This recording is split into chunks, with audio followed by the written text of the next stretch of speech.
कि जो ये दूसरा व्यक्ति है वो हमारे जीवन में हमारी वजह से आया, तो वो वजह क्या है, उस वजह को जब हम समझेंगे, उस कामना को, उस स्वार्थ को, तो ऑटोमेटिक समझ में आ जाएगा कि हमने गलत रिश्ता जोड़ा है, हमने गलत स्वार्थ किया है और वो वहाँ से पूरा नहीं हो सकता है जहाँ हम उम्मीद कर रहे हैं, है ना। जब तक हमारे भीतर वैसा प्रेम नहीं होगा तब तक हम समाज के गुलाम ही बन के रह जाएंगे, फिर बैलों की तरह हम जुतते ही रहेंगे और कुछ नहीं होगा हमारा। बस वही कि समाज क्या कहेगा, इस वजह से मैंने अपने आप को बैल की तरह झोंक दिया।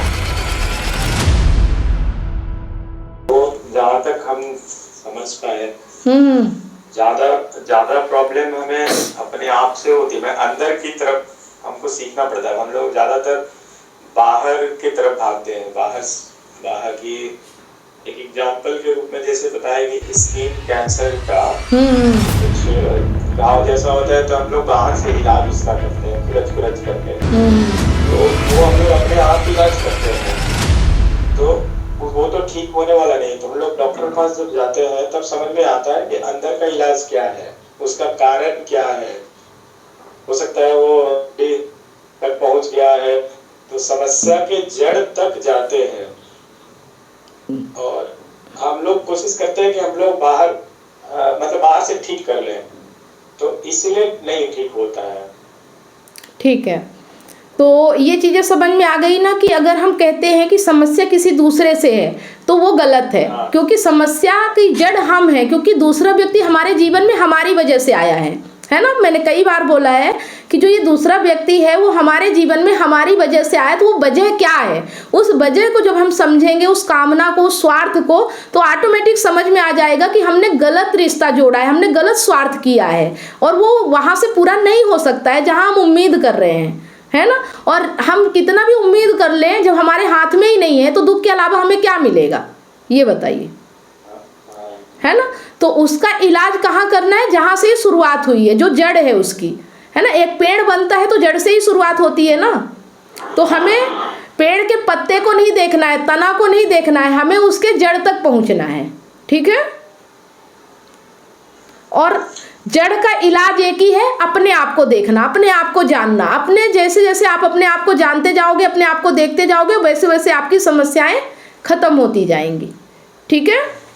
एक और है इसमें, जैसे चार तल मन जो है चार तल के होते हैं। पहला वाला जो है, पहला तल वो स्वार्थी जैसा होता है, अपना स्वार्थ करता है, अपने लिए सिर्फ काम करता है। दूसरे तल का मन होता है वो बेहद जीवन में, जैसे हम लोग काम कर रहे हैं, बैल की तरह काम करते रहते हैं। बाद में हम लोग को समझ में आता है, अपने लिए सोचते भी नहीं है, बाद में समझ में आता है कि यार हमने कुछ नहीं किया। तीसरे तल का वो सिंगर होते हैं, कवि होते हैं, लेखक होते हैं, वो थोड़ा समाज का मनोरंजन भी कर देते हैं।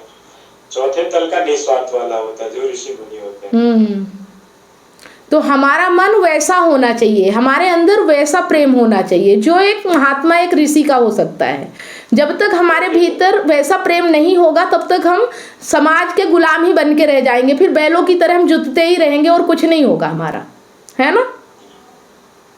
ठीक है, तो वो जो ऋषि जैसा मन है उसको समझने के लिए हम इस कोर्स को चला रहे हैं, ठीक है। वो ऋषि जैसा मन हमारे भीतर आ जाए, उसको समझने के लिए ही हम ये कोर्स चला रहे हैं। मतलब यही मतलब कहना है कि जो हमारे दुख में साथ दे, दूसरे प्रेम से रहे तो समझो वही साथ है, बाकी तो सब खाली स्वार्थ के लिए रहे तो मतलब कोई मतलब नहीं था। ठीक है, और ऐसा भी नहीं है कि जो रहे, जिसको रहना होगा रहेगा, नहीं रहना नहीं रहेगा, हमें उम्मीद नहीं करनी है ना। हाँ, हमें तो अपने आप में प्रसन्न रहने के तरीके ढूंढना है कि हम अपने आप में खुश कैसे रह सकते हैं, है ना। अपने आप को इतना व्यस्त कर लीजिए, अपने आप में, अपने जीवन में ऐसी ऐसी चीज़ें भर लीजिए, जैसे कोई खेल हो गया, जिम वगैरह हो गया, एक्सरसाइज हो गई, गीत संगीत हो गया, ज्ञान हो गया, किताबें हो गई। आप जॉब तो कर ही रहे हैं, तो अपने आप को इतना व्यस्त कर लीजिए कि आपको होश ही न रहे कि कौन आपके साथ है, कौन नहीं है ना। जब हम खाली होते हैं, जब हमारा दिमाग खाली होता है तो फिर हमें लगता है खाली खाली अधूरापन, और कोई आ जाए, कोई भर जाए, कोई हमारे साथ बैठ जाए, और फिर नहीं हमारे इच्छानुसार होता तो हम दुखी होते हैं, है ना। तो इस मन को दुखी होने का मौका ही मत दीजिए, बिल्कुल ऑटोमेटिक सब कुछ है ना। जब ये मन दुखी नहीं होगा तो अपने आप सब कुछ सही होगा। ठीक है, ओके। जो 4 प्रकार के जो मन है, उसका जो डिस्क्रिप्शन है वो मेरे लिए बहुत बड़ी बात है। मतलब वो मैंने कभी जिंदगी में कभी पहले समझा भी नहीं, सुना भी नहीं। ये बहुत डीप नॉलेज है। और ये डीप नॉलेज एक आपसे जुड़ने वाले पर्सन को, यानी हम क्या कहते हैं कि ये तो आप बहुत पुण्य का काम कर रही है कि आप जो नॉलेज दे रही है आपको पुण्य का काम कर रही है। क्योंकि इतना आजकल के मतलब क्या बोलते हैं कि रोजमर्रा की जिंदगी में आदमी इतना डीपली सोचता नहीं है, और फिर दुख उसके हिस्से में आता है और फिर वो दुखी होता है और फिर गलत निर्णय लेता है और पता नहीं क्या क्या होता है। तो ये मन के जो 4 प्रकार है ये मैं सारा इससे सीख गया हूँ। अभी आप दूसरे तल पे हैं, है ना। अभी आपका मन या तो दूसरे तल पे या पहले तल पे, आपको चौथे तल पे जाना है ना। नहीं, मैंने तो दूसरे तल पे ही था कि फैमिली के लिए ही जिया मैं। मैंने हमेशा फैमिली के लिए जिया कि अपनी जिम्मेदारी है कि अपने फैमिली का केयर टेकर मैं हूँ। तो ताकि मुझे कोई रिश्तेदार या कोई समाज ये ना बोल सके कि तुझे अपनी फैमिली में संभालना आती नहीं। तुमने शादी क्यों, जब तुझे संभालना नहीं आती फैमिली में शादी, क्योंकि ये वर्ड मैं नहीं सुनना चाहता था। बस वही कि समाज क्या कहेगा, इस वजह से मैंने अपने आप को बैल की तरह झोंक दिया, है ना। जी। चलिए, और देखिए हम ये नहीं कहते, सुनिए, हम ये नहीं कहते कि किसी की मदद नहीं करना, किसी के लिए कुछ करना नहीं, लेकिन सामने वाला व्यक्ति भी तो हमारे लिए उतना ही समर्पित होना चाहिए ना जिसके लिए हम इतना समर्पित हैं, है ना। ये भी तो हमें समझना पड़ेगा ना। वो अब मुझे समझा ना। हाँ, मुझे समझा 20-22 साल के बाद में समझा, है ना। जब प्रेम होता है तो हम बैल भी बन जाए तो तकलीफ नहीं होती है, लेकिन जहाँ स्वार्थ होता है वहाँ अगर हम गधों की तरह मेहनत कर रहे हैं और कुछ हासिल नहीं हो रहा तो ऐसी जिंदगी में क्या हासिल करेंगे, और जिंदगी ऐसे ही बर्बाद होती जा रही है। हमने अपने लिए तो टाइम ही नहीं निकाला, हम तो अपनी जिंदगी जिए ही नहीं, है ना। ये रियलाइज हुआ, मुझे टाइम लगा मैम वो चीज को, लेकिन रियलाइज होना जरूरी है। ठीक है, तो अच्छा है कि अब रियलाइज हो रहा है। तो हमें अपने आप को इतना मजबूत बनाना है, इतना सशक्त बनाना है कि हम उस चौथे तल पे आ जाएं जहां हमें किसी से कुछ चाहिए ही नहीं। फिर जब हमें कुछ नहीं चाहिए होता ना तो दुनिया फिर हमें बहुत भर भर के देती है। आप देखिए ऋषियों को देखिए, मुनियों को देखिए, लोग उनको कितना कुछ नहीं देते, प्रेम भी देते, सम्मान भी देते, रिस्पेक्ट भी देते, सब कुछ देते, पर वो किसी से कुछ मांगते नहीं है। समझ रहे हैं। हमें हमारा वैसा मन करना है। जब तक हम किसी से कुछ मांग रहे हैं, किसी से कुछ स्वार्थ रख रहे हैं, तब तक मतलब हम अपने आप को अभी समझे ही नहीं है कि हमें क्या चाहिए। और जो ये हमारी मांग है ना, ये अहंकार की मांग है और ये कभी पूरी नहीं हो सकती। ये भी हमें समझना है ना। लेकिन एक डर है मैम, हाँ, एक डर है मुझे मन में कि जब मैं चौथी अवस्था में जाऊंगा, यानी मैं उस प्रक्रिया में सोच रहा हूँ, गया नहीं हूँ, तो मुझे कभी कभी ऐसा लगता है कि मैं किसी को ऐसा ना लगूं कि भाई इससे तो कोई लेना देना नहीं है, ना भाई से लेना देना है, ना रिश्तेदार से लेना देना है, तो कहीं मेरी ऐसी इमेज ना बन जाए कि ये तो सेल्फिश है। देखिए, अब आप जहाँ पे हैं ना वहाँ से रह के सोच रहे हैं ना, दूसरे तल से चौथे तल की बात कर रहे हैं, तो इसलिए आपका ये डर है ना, ये डर है। जब आप चौथे तल पे जाओगे ना तो आपको ऐसा कुछ भी नहीं लगेगा, ये मैं गारंटी देती हूँ। पहले आप पहुँचो चौथे तल पे, कुछ भी नहीं लगेगा, है ना।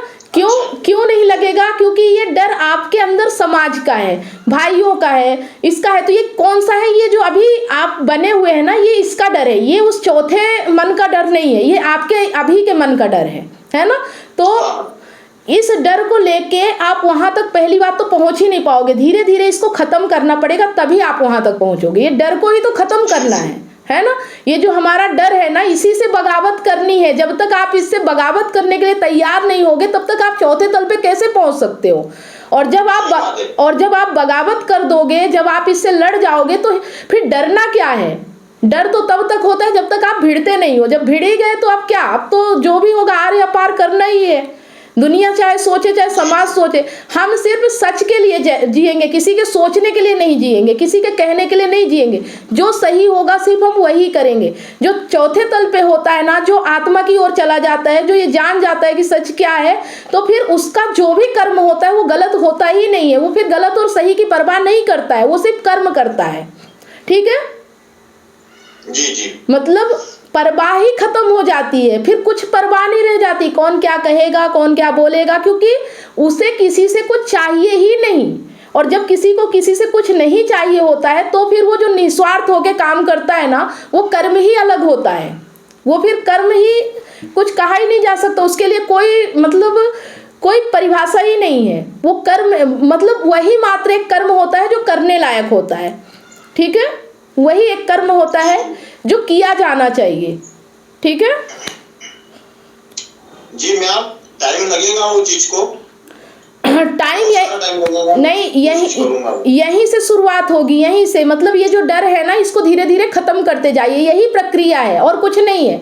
मतलब आपके जो रोजमर्रा की जिंदगी है, रोजमर्रा की लाइफ है, जो भी डर हो रहे हैं, उन डरों का सामना कीजिए और उसके बाद जो होता है उसका हिम्मत रखिए कि जो भी होगा उसे झेलने की ताकत है। जो भी लोग कहेंगे वो मैं सुन सकता हूँ, मैं किसी की परवाह नहीं करता। ठीक है जी मैम। मतलब रोजमर्रा की हमारी जो लाइफ है, इन्हीं से हमें लड़ना है, इन्हीं परिस्थितियों से हमें लड़ना है। यही जिंदगी का ज्ञान है ना, कहीं अलग नहीं है। कोई हमें कुछ और नहीं चाहिए। इनसे लड़ते लड़ते ही आप इतने ताकतवर हो जाओगे कि आप अपने आप उस चौथे अवस्था में आ जाओगे। ठीक है जी मैम। जी। ज्ञान का उपयोग कहीं और नहीं करना है, हमें हमारे जीवन में ही सुबह से शाम तक जो हमारी जिंदगी है ना, उसी में उपयोग करना है इसका। और जहां भी डर आ रहा है, उस डर के सामने सीना तान के खड़े हो जाइए कि आजा, मैं निपटने के लिए तैयार हूं, जो होगा बाद में देख लेंगे। ठीक है।